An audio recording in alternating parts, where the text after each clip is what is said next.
Verset 3 à 8.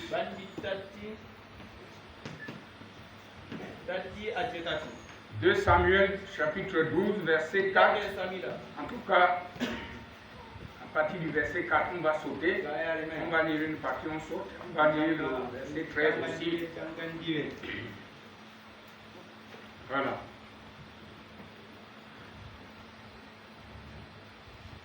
Vous n'allez pas rester longtemps debout. On va lire juste Matthieu chapitre 11, le verset 7. Et vous allez vous asseoir. Dit, comme il s'en allait, Jésus se mit à dire à la foule au sujet de Jean, qu'êtes-vous allé voir au désert? Un roseau agité par le vent. Mais qu'êtes-vous allé voir? Un homme vêtu d'habits précieux. Voici, ceux qui portent des habits précieux sont dans les maisons des rois. Qu'êtes-vous donc allé voir? Un prophète? Oui, vous dis-je, et plus qu'un prophète, car c'est celui dont il est écrit. Voici, j'envoie mon messager devant ta face, pour préparer ton chemin devant toi. Je vous le dis en vérité, parmi ceux qui sont nés de femmes, il n'en est point paru de plus grand que Jean-Baptiste. Cependant, le plus petit dans le royaume des cieux est plus grand que lui. Que le Seigneur bénisse la lecture de sa parole. Vous pouvez vous asseoir. Voilà, je le disais déjà dans mes introductions, que Dieu témoigne de ses enfants, il témoigne de ses serviteurs. Dieu aime témoigner de son peuple. C'est pourquoi, souvent, nous qui sommes même le peuple de Dieu, nous manquons d'égard les uns envers les autres. Il est souvent difficile pour que tu entendes quelqu'un parler du bien. Ici, dans le témoignage que nous lisons, c'est Jésus, un prophète, le Fils de Dieu, le Fils de l'homme. Mais il parle d'un serviteur qui était devant lui. Et il lui donne vraiment des éloges. Aujourd'hui, pour qu'on donne des éloges à un homme de Dieu, c'est difficile. Or, je vais vous dire, il est bien que si tu veux donner, bon, je veux parler ici, vous les mariés par exemple, n'est-ce pas? Sœur, si tu veux mettre une fleur rose sur la veine de ton mari, donne-lui ça quand il est vivant. Voyez, même cette fleur-là, qu'il voit que c'est ma chérie qui m'a mis la fleur, il va sortir avec sa veste. Peut-être il sera même content d'aller se faire une photo qui reste là. On le voit avec cette fleur, c'est ma femme qui m'a mis cette fleur-là. C'est pas attendre le jour qui va fermer les yeux, qui va prendre le marché, qui vient poser sur lui. Ça sert à rien. Parce que ça là, il ne voit pas. Frère, si tu veux honorer ta femme, si tu veux lui donner même une fleur, donne quand elle est vivante. Et la meilleure fleur que nous pouvons donner, c'est de parler bien d'elle. Parler bien de lui. N'est-ce pas? Voilà Jésus qui parle de Jean-Baptiste. Frère, est-ce que vous entendez ce que Jésus dit? Il dit de tous ceux qui sont nés de femmes, il n'a pas parlé de plus grand que lui. Il est un prophète, plus qu'un prophète. Si moi je peux parler du bien comme ça, ça me bénit. Maintenant, frère, c'est le pasteur Boudama qui a introduit quelque chose au début. J'ai commencé à dire, comme l'Esprit de Dieu est ce qu'il est, il va rappeler tout, il va les jeter, mais heureusement il est passé outre. L'aspect de ce que moi je veux parler, ce sera vraiment un peu sérieux. Pour que je commence à parler, je veux d'abord lire ce témoignage sur l'Afrique du Sud. Ouais. J'ai pris juste des parties parce que c'est long. Alors, Frère Branham était un nom, mais c'est un prophète de Dieu. Et il lui est arrivé de fois de briser la volonté de Dieu pour écouter les hommes. Et ça l'a coûté. C'est vrai. N'est-ce pas, frère? Ce que je vais lire a trait à ça. Et là-bas dedans, quand je vais lire, vous allez tout simplement comprendre. Vous allez trouver que la seule personne qui était restée d'aplomb avec lui, c'était Billy Paul. Vous voyez, frère? Il dit le lendemain, le jour était clair et beau. Juste au moment où je devais aller, il y a eu un bizarre là à faire geler tout le monde à mort. J'ai un tremblement. J'ai dit, je vous l'avais dit, voyez, demain soir, nous aurons peut-être un tremblement de terre. Ils ont dit, eh bien, voulez-vous dire que nous aurons un tremblement de terre?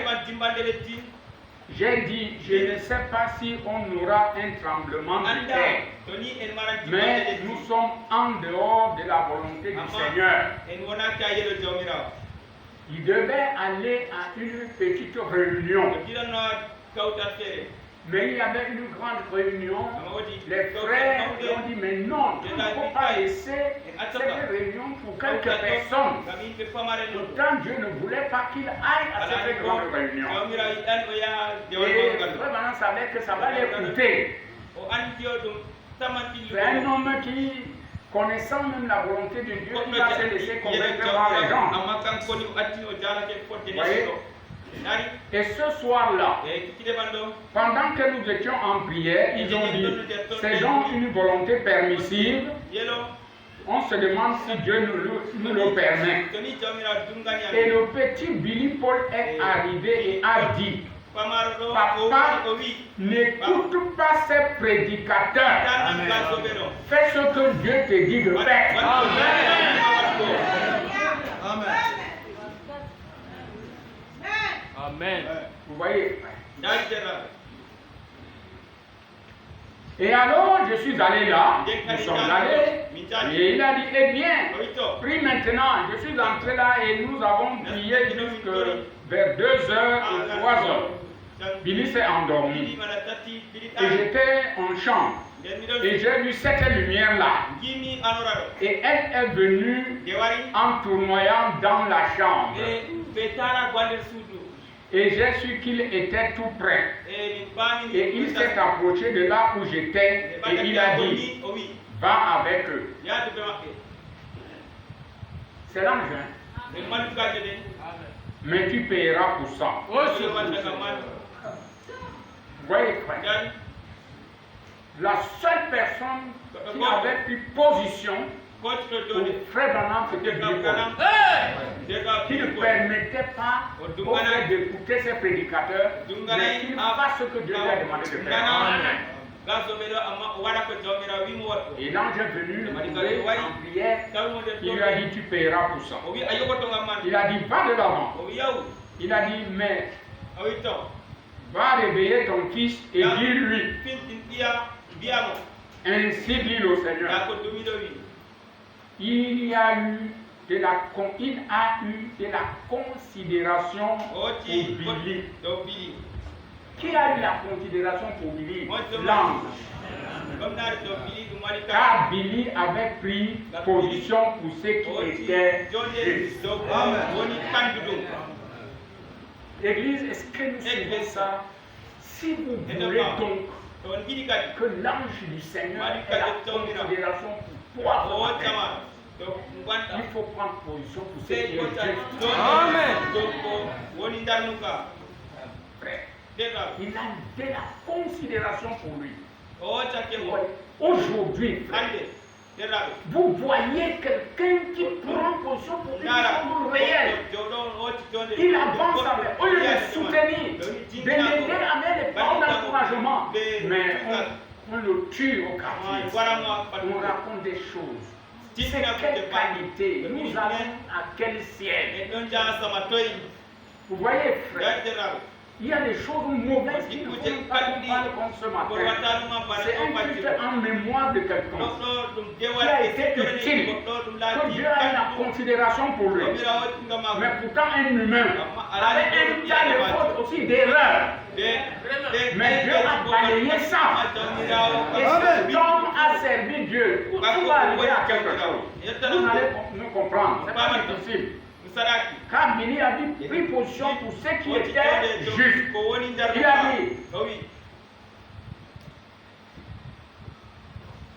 dit, va réveiller ton fils et dis-lui, ainsi dit le Seigneur. Ensuite tu parleras aux autres. Il a dit, demain matin, le temps sera de nouveau clair et il fera chaud. Et ça continuera naturellement jusqu'à dimanche matin. C'était le samedi soir. Il a dit, dimanche matin, il viendra vers toi et enverront Billy te chercher. Et il amènera un jeune homme. Il prendra un autre jeune homme habillé en noir. Et sur la route, il y aura un indigène en safari à côté d'un eucalyptus, près d'un pont, frappant un autre à la tête avec un bâton. Il a dit, pars, c'est là tu sauras que je t'ai permis d'aller de l'avant, mais souviens-toi que tu payeras pour cela. Oh. Parmi le groupe prédicateurs, ce n'étaient pas les ennemis de Branham. C'était les gens qui collaboraient avec lui, mais qui l'ont induit en erreur. La seule personne que l'ange avait mis la considération dans cette affaire, c'était Billy Paul. Jusqu'à ce qu'il lui a dit une parole. Et Dieu lui a montré un signe qu'il aille, mais il paiera pour ça. Et quand vous continuez avec ça, vous allez trouver que quand le frère Branham est parti, il a attrapé un mal au ventre. Qu'on a traité, on a tout fait. Zéro. C'était à cause de cette histoire. Frères et sœurs, nous devons savoir prendre position pour ce qui est juste et vrai. Quand tu ne comprends pas, dis que ça je ne comprends pas. Reste tranquille. Dieu va te faire comprendre. Mais les positions que nous chrétiens nous prenons pour des choses, tu ne connais même pas de quoi il s'agit. Tu es défiguré. Tu changes même de comportement. Est-ce qu'un enfant de Dieu change de comportement? Oh frère. Comme on a déjà lu le témoignage de René et Plédon, nous n'avons plus à relire ça. Je continue maintenant. Frère Branham, dans le message, dans l'histoire de ma vie, il dit, j'étais devenu prédicateur et je prêchais alors l'évangile. J'avais une petite église et je prêchais l'évangile. Je ne gagnais pas grand chose.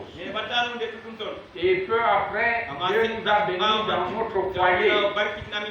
Et mon petit Billy Paul, qui est assis là derrière, dans l'assistance, est venu sur la scène. j'avais demandé à Dieu de me donner un petit garçon et à sa naissance à l'hôpital, au tout premier cri que j'ai entendu dans la salle de travail, j'ai dit Seigneur, c'est un garçon et je te le donne maintenant.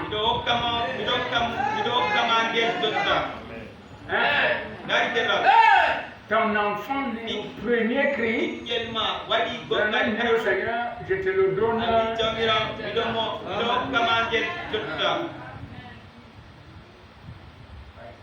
Si nous n'avons pas ça dans les témoignages, personne ne pouvait savoir que Frère Branham avait demandé à Dieu un garçon. Les gens savent seulement qu'il avait demandé Joseph. Non, Joseph c'est avec Méda. Oh, Billy c'est avec O. Ce n'est pas que Branham avait deux femmes, hein? Non. Comme vous avez cette doctrine dans les réseaux. Non, O était la première femme qu'il a épousée. La femme de sa jeunesse, elle n'a pas vécu longtemps. Elle a fait Billy Paul et Sharon Rose. Elle est morte aussi de la même maladie que sa maman était partie. Une tuberculose. Elle n'était pas morte. Elle est à la gloire. Dieu l'avait enlevée. Pourquoi Dieu avait enlevé Hope? C'est parce que la belle-mère de Hope était autoritaire. Vraiment. Et il aimait commander sa fille étant en mariage et commander même Billy Branham. Et Dieu n'était pas d'accord avec. Et vous les parents, quand vous donnez votre fille en mariage, cessez de la conduire. Écoutez, cette fille va à l'église, elle a un pasteur. Elle a un mari. Mon conseil était quand elle était chevaux. Voilà. Si tu ne l'as pas éduqué, laisse-le intoxiquer. Parce que si tu continues à mettre autorité sur elle et sur son mari, Dieu va l'enlever. Amen. Et quand vous faites avec votre mariage, parce que fait, nous faisons des choses, bannissons nos traditions, des tribus, des villages, centrons-nous sur ce que Dieu dit. C'est pour ça que je ne suis pas aimé dans la région de l'extrême nord. Mais je suis aussi aimé. Il y a des gens qui peuvent se sacrifier pour moi. Ça, je vous le dis parce que je sais ça. C'est vraiment qui raconte. Donc il n'en a pas de femme. Il a épousé Méda après le départ de celle-ci. Et je veux vous dire que Méda a élevé Billy Paul. Amen. Oh, vraiment. Et le médecin est sorti. Quelques minutes après, il a dit, tu as un beau garçon là-dedans. Voudrais-tu le voir? J'ai dit oui. Son nom est Billy Paul. Et alors, il est venu. Et le voici avec moi aujourd'hui. J'ai dit, vous demandez quelque chose à Dieu. Dieu vous donne la chose. Et la chose vient se gâter. Tu restes indifférent de cette chose. Dieu même qui t'a donné ça va laisser la chose là s'abîmer comme ça. Nous devons nous examiner. Amen. Examinons-nous. Bien.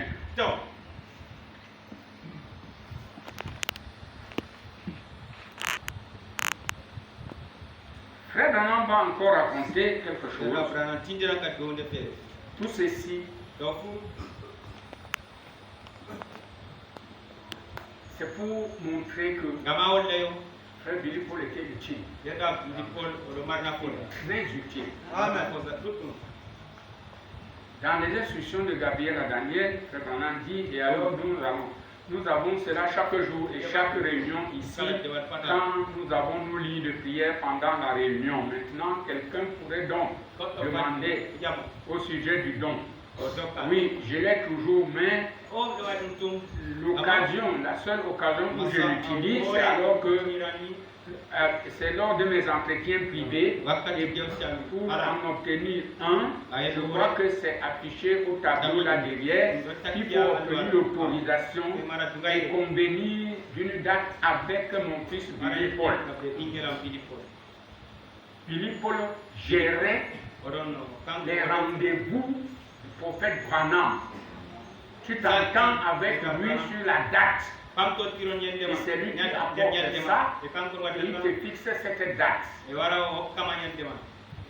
Parce que la seule chose que Branham avait, ce n'était pas les rendez-vous. Nous devons aussi apprendre la discipline là-dedans. Vous voyez, tout le monde veut. Ah, une petite chose, je veux voir le pasteur. Et il quitte. Il n'avertit pas, il n'y a pas rendez-vous. C'est comme si cet homme est là, assis, il attend que vous veniez. Il a ses affaires, il a ses choses à faire. Vous voyez, vous ne savez pas, deux fois, je pense aller quelque part aider les frères. Je réfléchis comment je dois faire. Tout ça, Seigneur, qu'est-ce que tu passes ainsi de suite? Tu viens. Je vais donner un exemple. Ce n'est pas pour blâmer, pour inspirer. Tu veux déménager. C'est un exemple flagrant. Tu as construit. Ou peut-être tu veux changer de maison. Tu vas aller louer ailleurs. Tu as trouvé une maison. C'est pas que tu viens dire venez prier pour ma maison. C'est un service.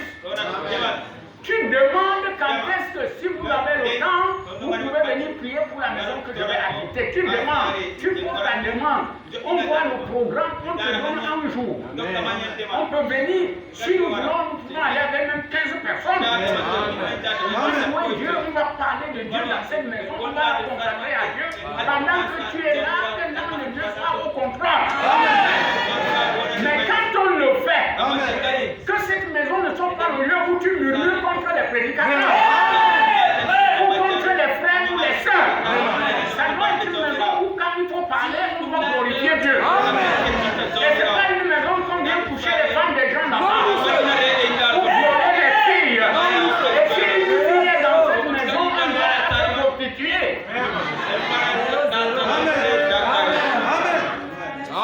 L'église est avec moi. Parce que Dieu a planté le guerrier. Le guerrier de l'église, c'est le Saint-Esprit. Le Saint-Esprit est l'ange de notre alliance. N'est-ce pas? La preuve que le sang de Jésus a été versé. Amen. Et il dit, je fais ceci en mémoire. Alléluia. Et le Saint-Esprit est venu. C'est pourquoi quand tu as le Saint-Esprit en toi, et bien ce matin, tu as Dieu en toi. Et Dieu ne commet pas le péché là. N'est-ce pas vrai? Je voulais que vous sortiez ce matin sans regretter pourquoi vous êtes venus. Le témoignage de Billy Paul m'amène à parler vraiment avec précision. Ne m'en voulez pas, vous allez voir quelque chose. Que ce soit ici, ou lors des réunions, après celle-ci, ou n'importe où dans les champs missionnaires, il vous faudra une petite carte que Billy Paul vous remettra, dont le gars travaillait. S'il y a dans votre vie quelque chose que vous ne comprenez pas, et dont vous ne savez pas comment vous en sortir, et que vous recherchez la sagesse du Seigneur, voyez Billy Paul, mon fils, qui est le secrétaire. Il vous donnera une petite carte et vous fixera un rendez-vous à un certain moment. Et alors, quand nous aurons donc ces entretiens-là, c'est là que nous nous retirerons ensemble, rien que vous et moi. Si ce sont des femmes, alors vous viendrez avec moi et mon épouse. Hein? Si ce sont quoi?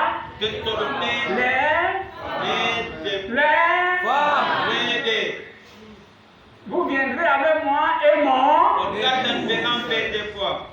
Et alors, nous nous trouverons et nous chercherons la part du Seigneur et nous lui demanderons ce que vous devez faire. Aujourd'hui, les gens sont spécialistes. Il fait des rencontres avec la femme de quelqu'un qui n'amène pas sa propre femme. Génial.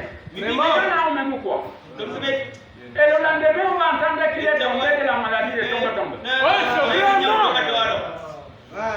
Beaucoup de ça pensent que je n'aime pas les visiter. Non, quand je veux venir, il faut que ton mari soit là. Amen. Ah oui, moi je suis comme ça. Si je ne maîtrise pas l'heure que le mari est là, je ne viens pas. Amen. Moi je suis saint. Les choses là, je ne les fais pas. Amen. C'est pourquoi il y a des sœurs ici que je ne parle pas chez elles. Sauf quand ma femme, mon épouse est libre, elle m'accompagne en bas. Église. Oui, pour les frères, faites attention. Si tu vas trouver madame Bouba à la maison, Bouba n'est pas là, salut là, Amen. C'est ça. Amen. Parce que je ne doute pas de ta sainteté. Mais Satan ne connaît pas le pardon. Montrez-moi là où Satan fait le pardon. Tu pars t'asseoir avec la femme de quelqu'un. Ou la fille de quelqu'un. Vous deux, vous posez. Vraiment le frère là. Quel frère? C'est le gens qui vous dérangent. Ça, c'est tout. L'autre même, ils vont même à la cuisine. La femme est dérangée. Elle ne sait même plus comment s'asseoir. Que tu es là.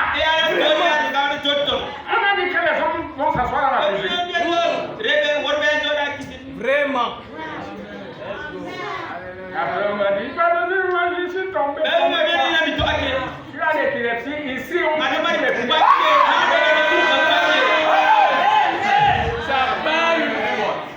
Amen.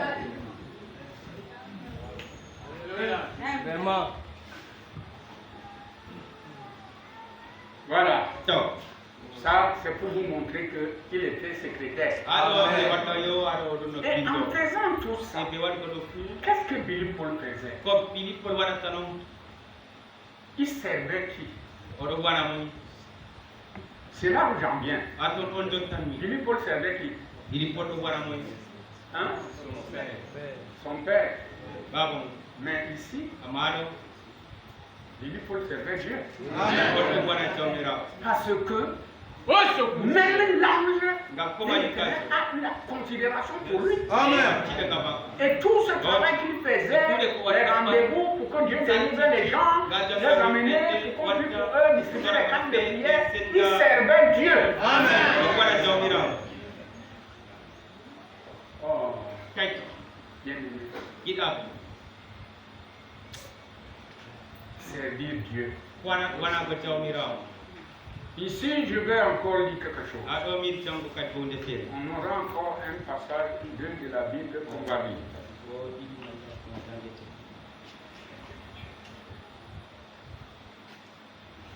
Avant d'aller lire ce passage, je vais lire ici dans la parole faite chair qu'il a prêché à Jeffersonville. Il dit, je me trouvais à l'hôtel. Billy, comment on prononce ça? Il dit comment on prononce ça? Hôtel Taj Mahal. Voilà, c'est Billy Paul qui lui dit ça. Oui, de toute façon, l'hôtel qui est là. Et Billy est témoin. Vous voyez, frère? Tout ceci, je voudrais faire quoi? Un témoin, c'est quelqu'un qui a vécu la chose. Hein? Qui a vu. Pour témoigner, il faut voir. Hein? Tu ne peux pas témoigner quelque chose que tu n'as pas vu. Il est un témoin. Et dans cet hôtel, le frère a vécu des choses. Il a vu des mauvaises choses là-bas. Il dit Billy est témoin. Il y avait des femmes mariées qui appelaient là-bas, étant dégradées, ayant fumé, ayant bu. Il y avait des hommes comme ça, et elles avaient des alliances au doigt, vous voyez, et il les a réprimandés. Je vais vous dire une chose. Si vous êtes un candidat pour le ciel, tout ce que vous voyez de faux, vous réprimandez. Elle n'était pas des chrétiens dans son église, mais il les a réprimandés. Nous, on voit les femmes, elles se dégradent comme ça en route, quand elles n'est pas au tabernacle, vous ne les dites rien. Dites-leur que madame, une femme mariée ne devait pas être dans cette position. Bon. Oh, nous allons lire notre passage. C'est Proverbe, j'ai dit 3, verset 3, 8. Si un frère trouve ça, je lis ça un peu vite.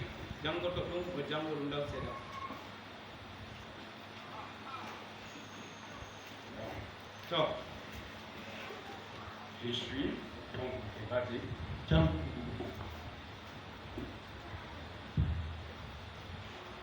Que la bonté et la fidélité ne t'abandonnent pas. Lis-les à ton cou, écris-les sur la table de ton cœur. Tu acquerras ainsi de la grâce et une raison saine aux yeux de Dieu et des hommes. Confie-toi en l'Éternel de tout ton cœur et ne t'appuie pas sur ta sagesse.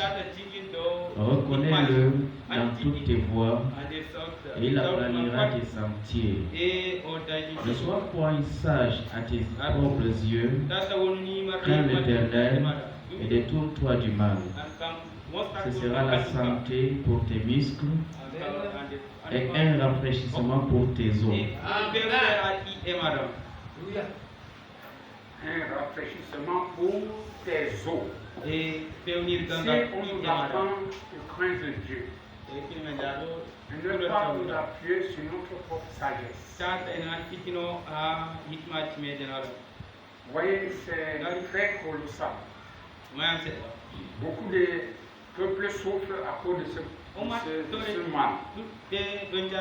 J'aimerais aborder une autre chose qui va être pour appuyer les paroles que je suis en train de dire. Dans les questions-réponses numéro 3 de 1964, voici la question qui fut posée l'autre jour. Une annulation était la même chose qu'un divorce.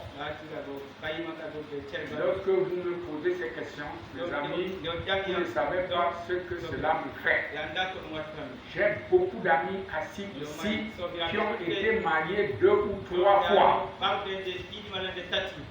Avez-vous réalisé que je parle à mon propre fils Billy Paul? Devrais-je l'épargner? Devrais-je épargner Billy Paul? Certains non.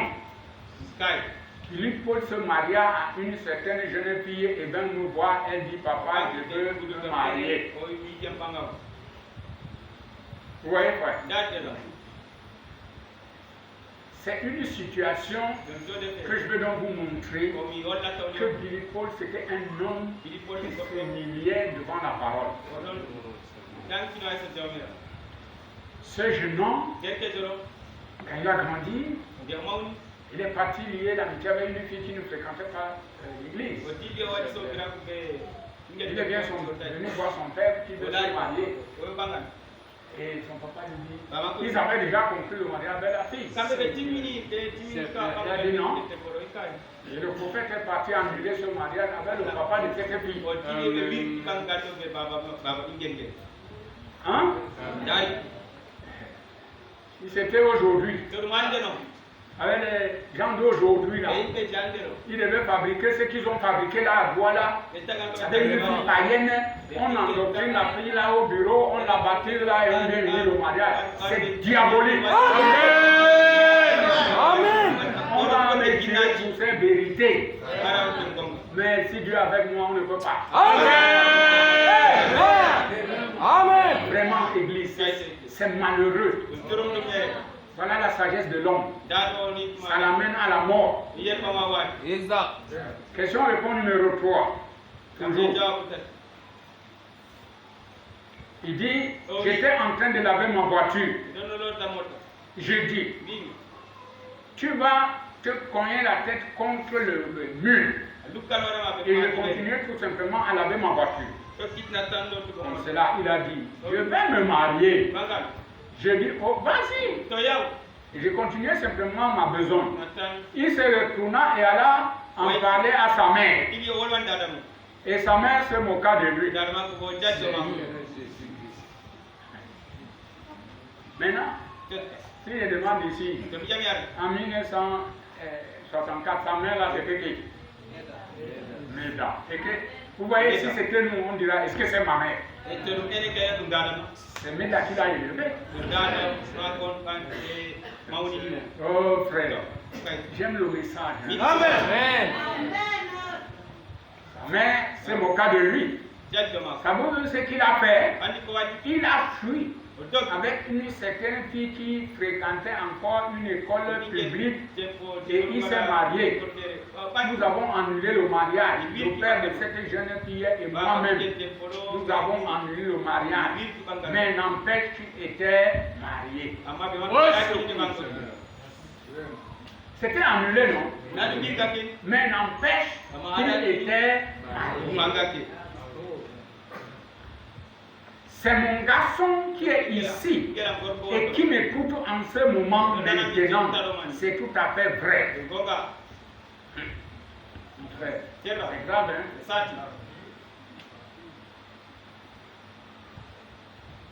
Il vint vers moi avec la jeune fille avec laquelle il vit maintenant. Hein? Amen. Amen.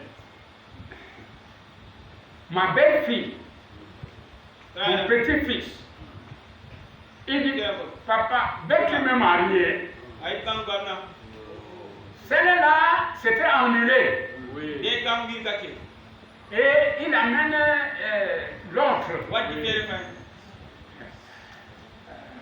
Et il veut le mariage. Il veut que son papa, le mari, bénisse son mariage. J'ai répondu, en aucun cas. Amen. C'est mon propre fils. Vous pensez que cela ne me fait pas, ne me fend pas le cœur? Étant donné que je l'ai porté dans mes bras et que j'ai fait tout ce que je pouvais faire pour lui, que j'ai été à la fois un père et une mère pour lui, vous pensez que cela ne me fait pas mal de le dire? Mais c'est la vérité. Certainement. Mon garçon est ici, il m'écoute. Ma belle-fille et mon petit-fils sont ici en ce moment même. Mais je lui dis que ce n'est pas juste. Parce que je dois le faire. Je suis tenu par devoir à cette parole. Vous voyez, frère. Maintenant, le frère, notre précieux frère Billy, la première fille qui s'est fiancée avec elle, ils ne sont pas mariés. On a annulé le mariage. Et il a pris l'autre. Qui connaît son nom? L'église là ne connaît pas le nom de cette femme. Je voulais qu'un chrétien dise ce nom-là. Hein? Le nom de la femme de Billy? Elle est vivante? Vous devez connaître ça, c'est votre histoire. Nous ne sommes pas ici parce que nous étions quoi? C'est à cause de ces gens que nous sommes ici. Le message de notre jour. C'est une histoire que même nos enfants peuvent réciter à tout le monde. C'est pourquoi il faut prendre les notes. Donne-nous le nom de la fille, de la femme de Loïs. Vous voyez? Ils ont des enfants. Et pas beaucoup. Alors, Frère Branham a dit qu'il ne faut pas bénir ça. Pourquoi il y avait problème? Maintenant, vous allez voir que partout dans le monde, les gens ont parlé du témoignage de Billy. Tout le monde a certifié que c'était un grand serviteur. Il a servi le Seigneur. Il a marché jusqu'à sa fin, vivant dans ce message. En aucun jour, vous n'avez pas vu Billy pour prêcher. Chaque fois quand il montait pour prendre témoin, il dit je ne suis pas un prédicateur. Alléluia. Aujourd'hui, au Cameroun, quelqu'un est marié 2-3 fois. Lutte pour prêcher. L'église, je vous en prie. Servir Dieu, ce n'est pas seulement prêcher. C'est pourquoi nous avons des problèmes. L'esprit de l'homme est corrompu.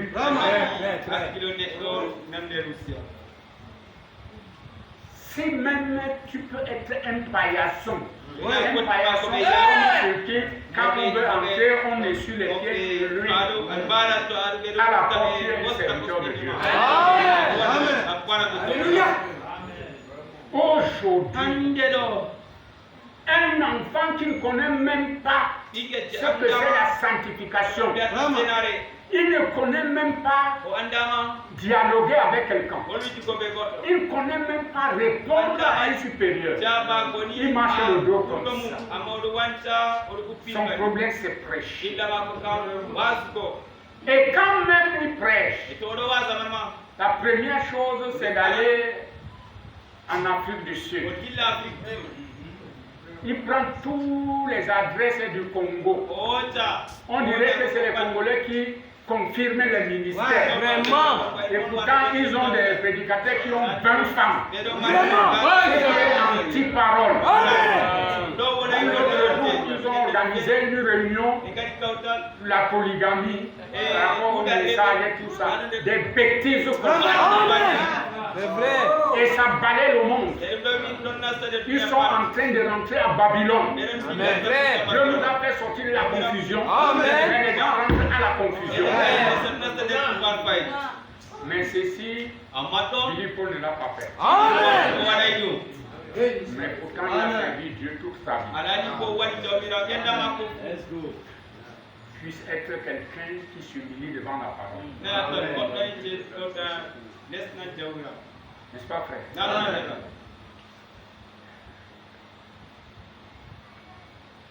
Il y a les gens qui ne s'humilient pas devant la parole. Or, l'humilité précède la gloire. Amen. Si nous prenons, je ne veux pas tout lire. Si nous prenons, par exemple, un autre homme dans la Bible, je veux prendre 2 rois. Je peux vous faire grâce qu'on ne lise pas. Parce que vous connaissez la Bible. Le premier roi, c'est Osias. N'est-ce pas? Qui était un roi bien, qui s'humiliait, qui cherchait la face de Dieu, qui a vécu, qui avait le prophète Esaïe, qui a été même influencé par la vie de ce roi. Il est devenu influent parce qu'il se soumettait à Dieu. Mais à un temps, comme sa réputation était déjà grande, cet homme-là est devenu autant. N'est-ce pas, frère? Le roi Osias est devenu insupportable, que étant roi, il s'est donné l'audace d'aller au temple pour aller offrir des parfums, ce qui ne lui était pas autorisé. Ce n'était que pour le sacrificateur, c'est les prédicateurs qui le font. N'est-ce pas? Parce qu'il avait eu du succès dans sa royauté. Il est devenu prospère. et on le craignait partout. Il pensait que s'il est comme ça, il se permet tout. Frères chrétiens, ce matin, je veux tirer l'alarme. Vous êtes chrétiens, c'est bien. Vous êtes membre de l'église, c'est bien. Mais vous n'êtes pas tout permis. Ne pensez pas que vous êtes libre de faire comme vous voulez. Attention, il y a la lèpre. Cette lèpre n'est plus à la figure comme Osia, c'est à l'âme. On n'est pas tout permis à l'église. Vous voyez, il est parti là-bas pour aller offrir les parfums. Un roi qui était en bénédiction pour le peuple. Vraiment. Arrivé là-bas, les sacrificateurs ont suivi des gens courageux. Ils lui ont dit, oh, ce n'est pas à toi de faire ça. Amen. On va trouver les gens là courageux où? Quelqu'un va venir ici, commencer à vous mettre les mauvaises semences là au quartier. Il n'y a pas un courageux pour lui dire, arrête frère. Nous on a la doctrine là-bas à l'église. L'arrêter, l'emmener même chez le papa, tu ne peux pas. Puisque les choses qui t'intéressent, parce que tu es déformé. Quelque chose est déjà entré en toi. La chose qui te faisait te plier et quitter. L'autre te fait gonfler. Hein? Pourquoi tu ne peux pas rester avec la chose qui te faisait quand on te dit quelque chose, tu te plies? Frère, les courageux sont entrés, lui ont parlé. Et le gars s'est fâché. Dès que la colère est montée, paf, Dieu a craqué la lèpre sur sa face. Lui-même a fui. Parce que la lèpre dans le camp d'Israël, il est sorti du camp. Qui l'avait envoyé là-bas? S'il avait écouté la réprimande des sacrificateurs, la lèpre ne serait pas sortie. Il avait déposé la sangle et sorti. Frère, nous témoignons de l'autre. Qui va témoigner pour Oh, secours, Seigneur! mon frère? Qui va témoigner pour toi? Si tu n'es pas là aujourd'hui, est-ce que tes œuvres parlent? Oh, secours, Seigneur Jésus-Christ! Tu as été utile à l'église à quoi? Hein? Parce que c'est ça qu'on appelle servir. Tu sers les autres. Tu fais les choses que c'est toi qui peux les faire. Oh, Seigneur. À la longue.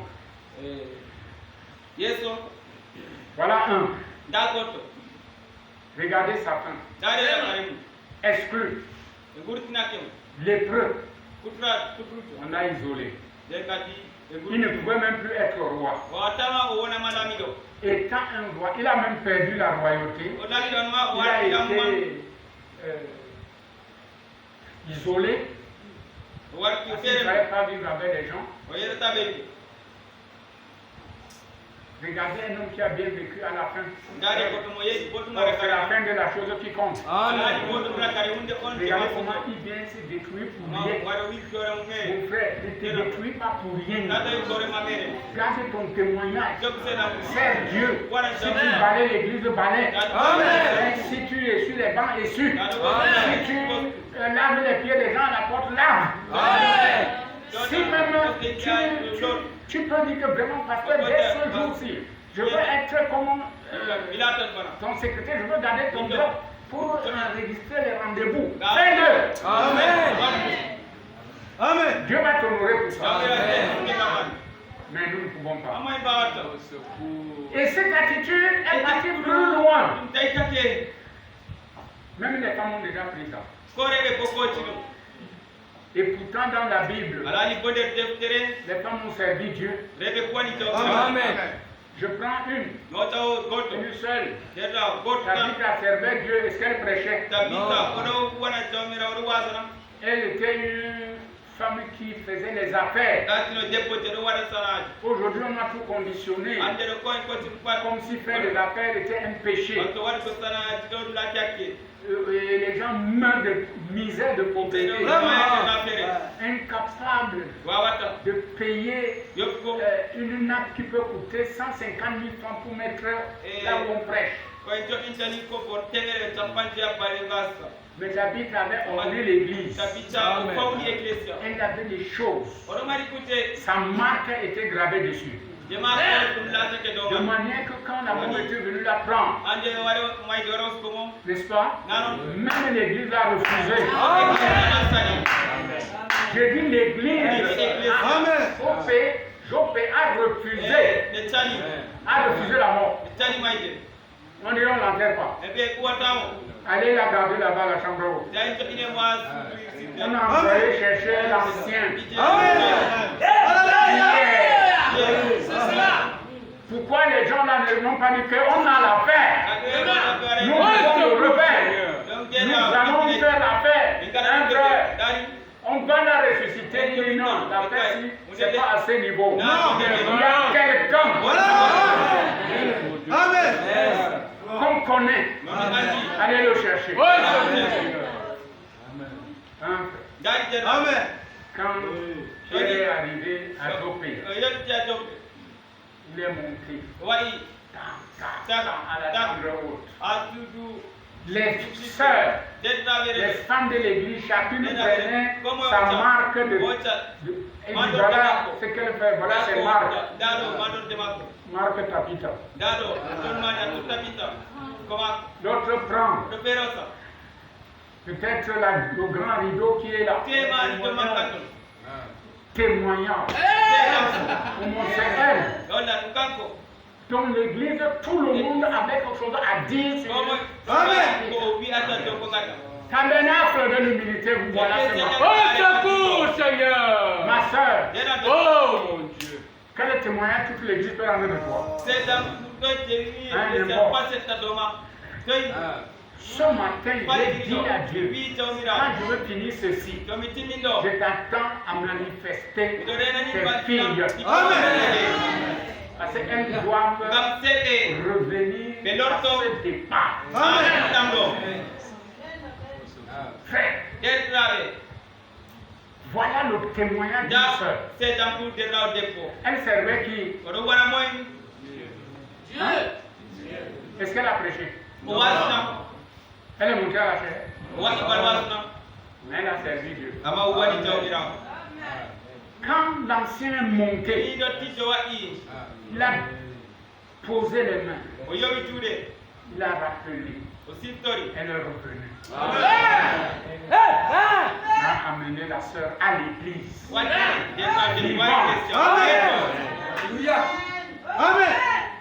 Aujourd'hui, la connaissance ample, l'amour édifie. Le mauvais cœur. Église, pardonnez-moi. S'il y a un âge où il y a le mauvais cœur, c'est aujourd'hui. On gonfle pourquoi? Ta propre vie te dépasse. Porter ta propre vie, ça te dépasse. Et c'est un esprit qui se communique rapidement. Tu es une jeune fille, quand tu marches, tu te regardes. C'est quoi? Tu es une mode de terre. Tu es comme ça, c'est la confiance de manger. C'est qui va te regarder.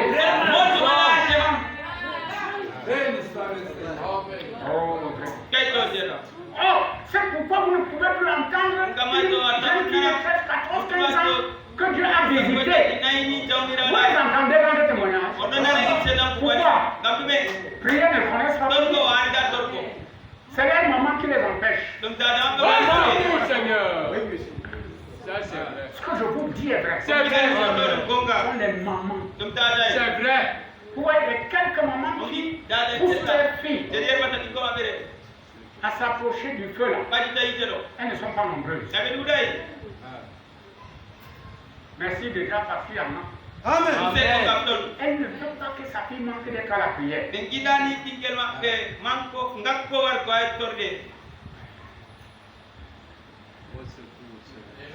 C'est le témoignage. Elle a montré qu'elle servait le Seigneur. Je peux continuer avec d'autres sœurs. Amen. Amen. Mais je préfère laisser. Je reviens à un autre. Et puis je vais m'arrêter. Celui-ci, il faut qu'on lise. Pour clôturer. Parce que je vous promettais qu'on ne va pas rester longtemps. Il y a 2 Samuel 12. Je vais lire.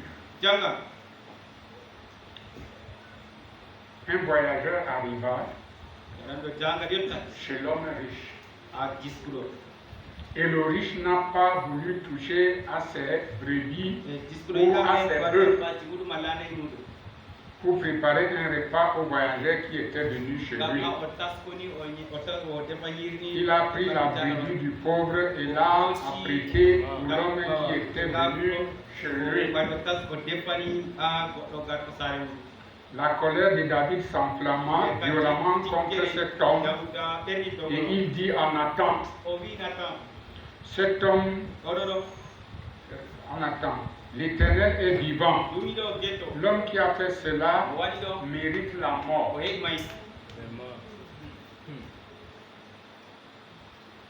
Vous voyez, je vais sauter. Au verset 13 ici,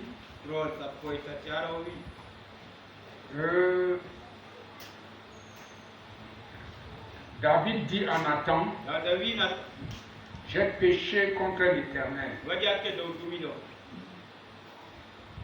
Et Nathan dit à David, l'Éternel pardonne ton péché. Tu ne mourras pas. Mais, parce que tu as fait blasphémer les enfants de l'Éternel, en commettant cette action, le fils qui t'est né mourra. Frère, voilà un roi riche, avec beaucoup de femmes, beaucoup de richesses, et un homme selon le cœur de Dieu. À cause de la négligence, si je pose encore la question à l'école de dimanche, cette femme qui a été négligente jusqu'à ce que le roi convoité, c'était qui? Hein?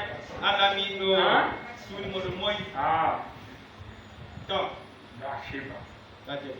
Une femme belle de figure. Qui était mariée à un homme qui était dans l'armée. Vous voyez les femmes que vous voyez. Elles ont des manières. Si tu es un fils de Dieu, ne perds pas ton temps à regarder les formes des femmes. Amen. Amen. Que le Saint-Esprit soit si puissant, dès que tu vois pour la première fois, la deuxième fois, ça détourne ta face. Parce qu'elles ont des manières. Et aujourd'hui, avec le mauvais habillement qu'il y a dehors, elles s'exposent. Je lisais comment elles se font injecter le cul magie pour gonfler le derrière. Et ça pourrit. Hospitalisé à Bafia. Amen. C'est moi. J'aime parler des choses de chez moi parce que les gens comprennent mal l'évangile. À Bafia après. Elles s'injectent le cul magie. Parce qu'il faut que le derrière là soit comme ça. Pour les hommes ont vu pas sur ça, je ne sais pas. D'autres vont prendre même les pompons, mais ici ça monte. Elle est là comme ça, juste ici, ça sert à quoi? Et Bathsheba, savaient que l'endroit où leur maison était, le roi passait là-bas. Frère Branham dit dans le message de grâce que quand elle se lavait, elle n'a pas pris soin de fermer les... Vous pouvez comprendre le reste. Hey, si je prêche alors maintenant, vous allez me jeter dehors. Non. Les femmes qui se lavent dehors. Un papa construit la maison, il n'a pas le lavabo. Les lavabos de derrière dehors là, ce n'est pas des lavabos. Donc vous voit. Un lavabo, on ferme. Amen. Le lavabo est fermé, c'est comme une chambre. Quand tu entres là, tu vois ce qui est dedans. Amen. Amen. Tu fermes parce que quelqu'un ne doit pas te trouver là-bas. Quand ici on prend le secours, on met comme ça. Pardon. D'autres, on attend 23 heures pour se laver à la cour.